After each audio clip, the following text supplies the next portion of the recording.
Bangun bisnis cuma modal 10 juta. Bisa nggak sih? Nah, sebenarnya gini, kalau misalnya kalian pikir kayak, aduh 10 juta tuh emang cukup buat apa sih? Karena kan kayaknya kalau orang bilang, kalau modal bisnis harus gede, segala macam gitu kan. Nah, tapi gini, gue bakal coba breakdown. Gimana caranya kalau misalnya kalian mau bangun bisnis cuma modal 10 juta doang. Bisa nggak? Bisa sebenarnya.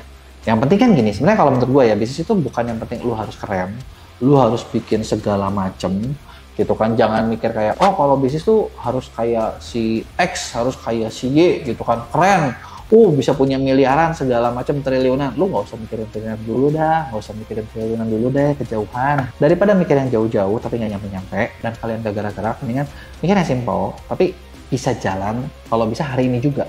Karena kenapa? Dengan lu mulai langkah hari pertama, berikut-berikutnya tuh bakal lebih gampang gitu loh. Berikutnya bakal lebih ngasilin gitu ya. Nah, sebenarnya buat bukan bisnis 10 juta ini ada beberapa bisnis. Gue pengen tahu nih sebenarnya, kalau kalian lebih pengen bahasnya bisnis online atau bisnis offline? Tulis dong di komen, gue pengen tahu kalau kalian pengennya di mana. Nah, untuk mode kali ini gue bakal coba yang offline dulu ya. Kali ini offline. Karena kenapa? Kenapa offline? Karena gue keseringan bahas online. Itu aja sih sebenarnya. Terus offline juga ada beberapa yang pernah gue bikin dan ngasilin juga sebenarnya. Gitu. Nah, jadi gini, salah satu bisnis yang paling gampang bisa kalian bikin dan nggak butuh banyak skill, itu adalah contoh bisnis minuman. Kalian ingat kan, gue pernah bikin video kayak bahas tentang bisnis teh tuh lagi merajalela gitu, bener nggak? Kenapa ya? Karena memang gampang banget sebenarnya gitu. Tapi ini bukan gue bilang kalian bakal ngasilin triliunan dari sini ya, tapi to get started oke lah gitu. To get started oke lah. Misalnya kalau misalnya kalian baru mulai bisnis ya nggak apa-apa dong. Lu punya dapat tambahan income sebulan 2 juta, 3 juta mau nggak sih? Atau bisa dapat 5 juta lumayan kan, bener nggak? Nanti kalau udah punya duit gimana ya, lu bisa bikin bisnis yang lebih gede. Nah, yang dibutuhin apa? Buat bikin bisnis minuman ini. Sebenarnya yang dibutuhin simple. Satu, kalian butuh tempat jualan. Ini bisa coba cari di daerah yang cukup ramai, yang banyak orang. Nah, sewa lapaknya berapa? Ini blank sih. Tiap daerah beda. Misalnya kayak di Jawa sama di Sumatera pasti beda, di Kalimantan pasti beda. Tapi average-nya ya, kalau menurut gua mungkin yang ideal ya, misalnya buat kalian yang baru mulai, ya mungkin kurang lebih di 500.000 sampai mentok 3 juta lah sebulan. Gitu. Kenapa? Karena kalau misalnya kemahalan juga susah buat balik modal. 500.000 setahu gua kayak di Indomaret gitu, mereka bisa punya tempat buat di rent, itu bisa gitu. Nah, terus kedua, bikin booth-nya. Nah, bikin booth-nya nih buat jualan ini. Nah, booth ini salah satu yang penting kalau misalnya buat bisnis offline. Kenapa? Karena kalau lu booth-nya nggak menarik, orang nggak mau datang. Gitu. Karena gini, gue dulu pernah nyobain waktu zaman gue SMA, gue pernah bikin satu bisnis minuman, itu nggak pakai booth. Jadi ceritanya waktu itu di rumah depan rukonya teman gue ada tukang sate rame. Nah, tukang sate ini dia nggak jual minuman. Nah, di situ gue sama temen gue kepikiran, oh kita jual minuman, kita tawarin ke orang-orang yang makan sate gitu ya. Dan waktu itu kita nggak pakai booth, kita cuma pakai meja doang. Meja dari ruko di depan gitu. Jadi nawarin gitu kan. Tapi kan ada tempat yang ditebengin ya gitu kan. Dan ternyata itu lumayan. Nah, jadi ini bisa dilakuin gitu ya. Nah, kedua, terus kalian butuh cup. Kalau zaman sekarang tuh orang kayaknya pengennya cupnya yang kekinian, yang agak-agak lucu-lucu gitu. Jadi kalian bisa beli nih. Sebenarnya ini di online banyak. Lo bisa cek deh barang-barang kayak gini gitu ya. Itu banyak juga nih, berapa ratus perakan doang. Gitu. Meskipun sebenarnya kalau mau cari yang lebih murah, lebih bagus. Cuman balik lagi, kayaknya kalau zaman now targetnya anak muda, mereka senangnya yang lucu-lucu. Kalau yang targetnya orang tua ya beda lagi.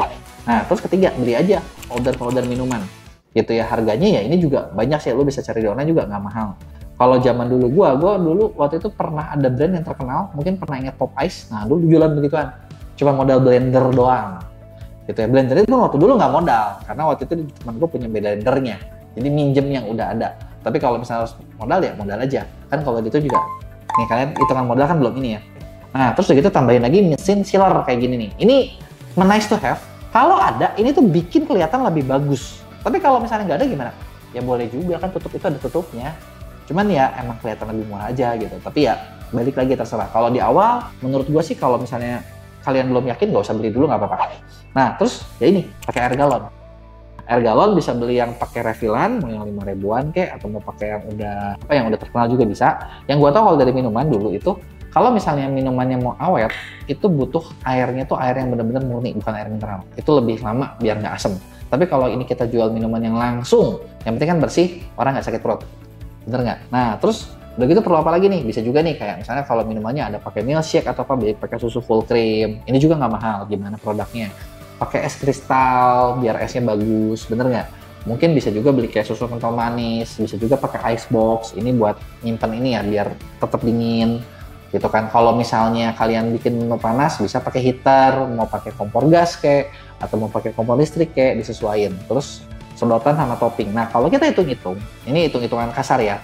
Misalnya nih uang sewa sejuta, foodnya tadi 400 ribuan, cup sekian, tambah powder, tambah sealer dan lain sebagainya. Total modal ini kurang lebih 3.500.000. Kurang lebih ya. Ini mungkin bisa jalan ya buat 1-2 hari lah. Pasti perlu top up lagi. Nah, dari situ, kalian kan punya modal 10 juta. Artinya punya berapa? Kalian masih punya modal 6,5 juta. Nah, 6,5 juta ini jangan dihabisin jadi stok barang. Tapi 6,5 juta ini kalian bisa pakai buat marketing campaign. Marketing campaign-nya kayak gimana? Simple. Kalau jualan offline, lihat deh, daerah situ ada nggak sekolah, kantor, atau misalnya rumah sakit, atau apa tempat-tempat keramaian. Kenapa? Ini adalah sumber traffic kalian. Nah, dari sini kalian bisa mungkin cetak sesimpel kayak bikin brosur, yang simple, yang nggak gede-gede amat, dipercetakan, atau misalnya mau di print juga boleh, gitu kan, pakai fotokopian, lu bagiin orang sekitar, bikin promo, gitu, misalnya beli 2 gratis 1, beli apa gratis 1. Nah, tujuan awal adalah datangin dulu pembeli buat lihat, cobain dulu pembeli buat ketemu. Nah, dengan ketemu, biasanya orang ada nih mau coba beli. Nah, berarti kan goal pertama kalian hasil. Nah, tinggal pertanyaan goal kedua, bisa nggak minuman lu enak? Kalau minuman lu enak, nggak bakal balik lagi. Nah, kalau minuman lo kagak enak, ya di sini lo gagal. Ganti resep, bikin lagi yang baru, jual lagi. Nah, jadi sebenarnya kayak gitu simpel banget gitu. Karena kalau dihitung-hitung, kayak di video yang pernah kita bahas ya, tentang teh, itu tuh untungnya lumayan loh. Untungnya bisa kurang lebih 3 kali lipat dari modalnya. Gitu kan, yang artinya buat ngejar, katakanlah kita pengen dapat berapa nih? Sebulan 5 juta. Nah, 5 juta kan sehari berarti 150 ribuan, 170 ribuan. Nah, 170 ribu itu kalau misalnya 1 cup kalian untung 10 ribu, berarti cuma butuh 17 pembeli doang. Nah, ya kan nggak susah-susah amat gitu kan. Nah, ini yang bisa dilakuin gitu kan. Ketika bisa dikonsistenin, ya udah bisa jalan. Nah, kalau yang hitungan tadi, itu hitungan masih jualan sendiri. Kalau pakai orang gimana? Ya pakai orang, tinggal tambahin aja di bebannya. Tinggal masuk nggak untungnya? Cukup nggak? Oke nggak? Gitu. Nah, tapi kalau dengan cara tadi, dengan modalnya itu kita kebagi, kita masih punya 3,5 juta. Yang nanti bakal berganti itu adalah tinggal produk yang dijual nih, kayak booth, sewa, segala macam. Itu kan kita nggak keluar duit lagi, bener nggak? Nah, sisa uang itu bisa dipakai buat ngeriset, buat ngeganti produk kalau misalnya produknya nggak laku, kalau produknya nggak disukain, kalau misalnya produknya nggak cocok gitu kan. Nah, jadi itu dia tadi nih, ide bikin bisnis, ide cari uang cuman dengan modal 10 juta doang. Nah, gue pengen tahu nih, kalau misalnya menurut kalian pengen dibahasin ide bisnis apa lagi nih yang mungkin modalnya segituan, jadi bisa kita bikinin bahan buat berikutnya. Tulis di komen ya.